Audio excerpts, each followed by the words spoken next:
So you will be seeing this where the technologies will come to the service now. Okay, you can click on this request instance, or you can click on the start building. Whenever we are click on the start building, it is setting up particular instance. Because why it is giving the instance?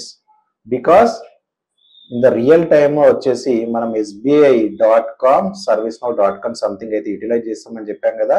But ఇక్కడ మనకి ఒక development related అయితే instance ఇవ్వడం జరుగుతుంది. Example గా dev986.servicenow.com ఇటువంటి instance అనేది ఇవ్వడం జరుగుతుంది. Okay, let's click on start building.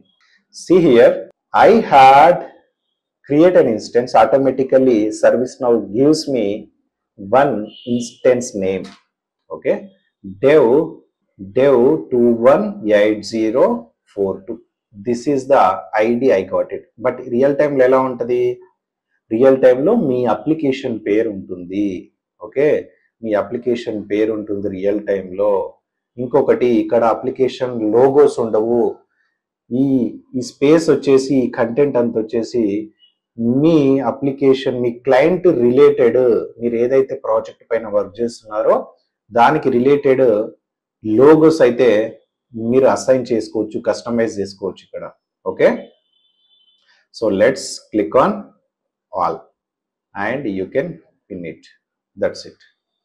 So this is how you can be able to create your own instance. So for this you can note down somewhere. Directly you can be able to log in whenever you wanted to be log into the particular instance. You can note down, you can bookmark this. That's it. Okay, so ka chinna doubt iroju asalu manamu request use chesinamu. request పెట్టాక మనకు ఒక instance అనేది create అయింది. అసలు ఈ instance దేనికి related, అసలు ఏ version అనేది ఎలా తెలుసుకోవచ్చు అంటే you can come to the search bar. Okay, just start.do. That's it. Okay, starts.do.